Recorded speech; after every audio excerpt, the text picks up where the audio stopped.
नमस्कार. चवीचा अचूक स्वाद म्हणजे लीना स्वादिष्ट रेसिपी. लीना स्वादिष्ट रेसिपी मध्ये तुमचं स्वागत आहे. आता उन्हाळ्याचे दिवस आले, आता कैऱ्या पण यायला लागल्यात बाजारात. तर आपण आता कैरीचा एक प्रकार बघणार आहोत. त्याला म्हणतात कांदा कैरी. ती आपण करूया आता. त्यासाठी काय काय साहित्य लागतं ते बघूया. आणि कैरी खाल्लीच पाहिजे. कैरी आणि कांदा ह्या दोन गोष्टी खाल्ल्याने आपल्याला ऊन लागत नाही. त्यासाठी ह्या गोष्टी आवर्जून ताटात ह्या रोज घेतल्याच पाहिजे. आपण आता कांदा कैरी करूया.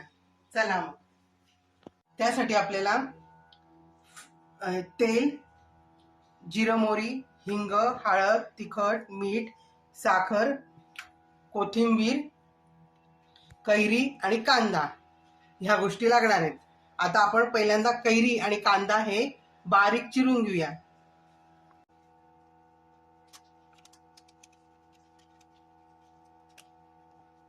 कैरी आपण छान बारीक कापून घ्यायची.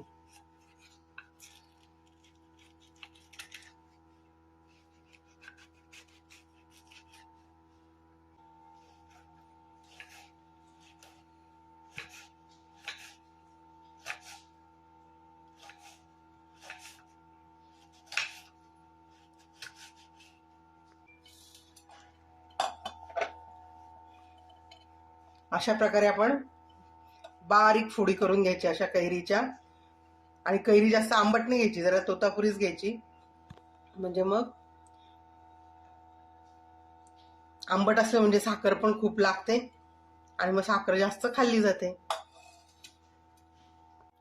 अशी आपण ही बारीक कैरी कापून घेतली. आता आपण कांदा कापून घेऊया. कांदा सुद्धा असाच बारीक कापायचा.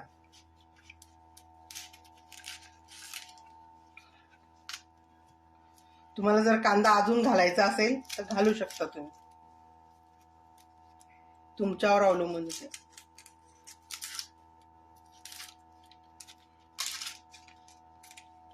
आपण कांदा पण बारीक कापूया. कांदा कापताना डोळ्यात पाणी येते, तो मला आता रडवतोय. आपण आता पटापट कांदा कापून घेऊया.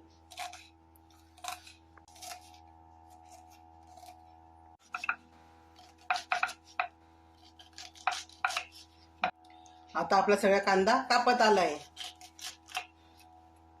आपला कांदा पण मस्त बारीक कापला गेलाय. आता आपण त्याच्यात कैरीमध्ये टाकून देऊ.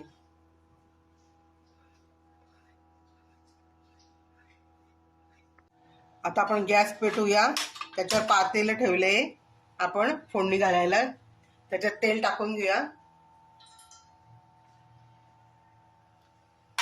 ते तेल तापतं तेवढ्या याच्यात आपण साखर घालू.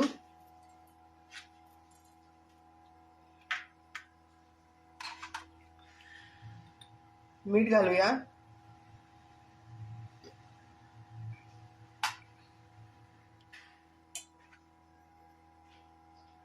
तिखट पण घालून घेऊया. तिखट तुमच्या आवडीप्रमाणे, तुम्हाला कसं आवडतं, तिखट कमी तिखट. आणि आता हळद टाकून घ्या. ही हळद अशीच ठेवायची, कालवायची नाही. हे सगळं असंच ठेवायचं.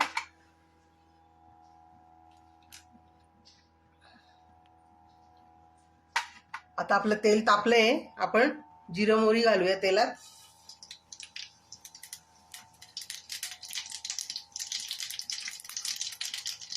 आणि मस्त हिंग घालूया. गॅस बंद करूया.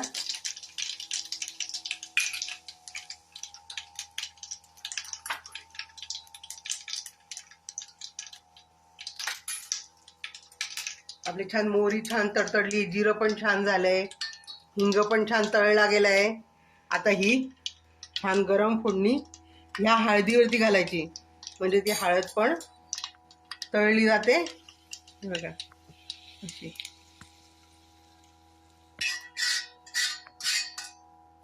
बघा हळद तळली गेली. आता आपण हे सगळं कालून घेऊया.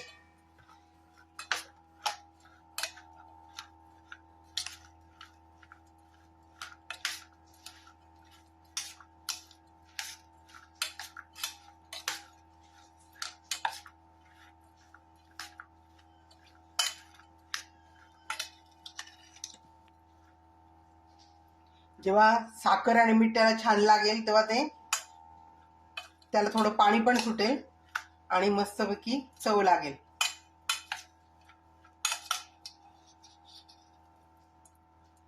आता हे आपलं सगळं छान कालवून झालंय. आता याच्यावरती आपण कोथिंबीर टाकूया. ही कोथिंबीर मी छान धुवून घेतली आहे. आता आपण ती बारीक चिरूया आणि याच्यावर टाकून घेऊया.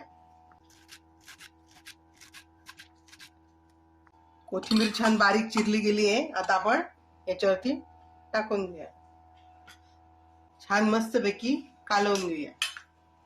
आपण असं कालवत राहिलं की साखर आणि मीठ पण वितळेल लवकर. इथे तुम्हाला अजून कांदा वाढवायचा असेल तर तुम्ही अजून कांदा पण टाकू शकतात. आपल्या आवडीप्रमाणे असतं ते. तुम्ही अशी कांदा कैरी करता का? आणि तुम्ही याच्यात साखरेच्या ऐवजी गुळ पण टाकू शकतात. आणि मस्तपैकी आंबट गोड तिखट आणि ही हळद आपण जी टाकली आहे ना आणि याच्यावरती जे तेल टाकलं त्याच्याने ती हळद छान अशी मस्त तळली जाते आणि त्याचा काहीतरी वेगळाच स्वाद येतो. मला खूपच आवडतो हा पदार्थ कैरीचा. तुम्ही पण अशी कांदा कैरी करून बघा आणि तुम्हाला आवडली की नाही हे मला कमेंट मध्ये सांगा. तुम्ही अशी करता का ते पण सांगा. तुम्ही कैरीचे काय काय पदार्थ करतात ते पण मला कमेंट मध्ये सांगा. माझ्या चॅनलला लाईक करा, शेअर करा आणि सबस्क्राईब करा. सबस्क्राईब केलं असेल तर आवर्जून करा. आणि माझा हा पदार्थ तुम्हाला केलेला आवडला की नाही ते पण आवर्जून सांगा. Bye bye. असंच आपण आता कैरीच्या वेगवेगळ्या रेसिपीज बघणार आहोत. त्यासाठी तुम्ही बेल आयकॉनचं बटन दाबा म्हणजे तुम्हाला नवीन नवीन रेसिपी बघायला मिळतील. Bye bye.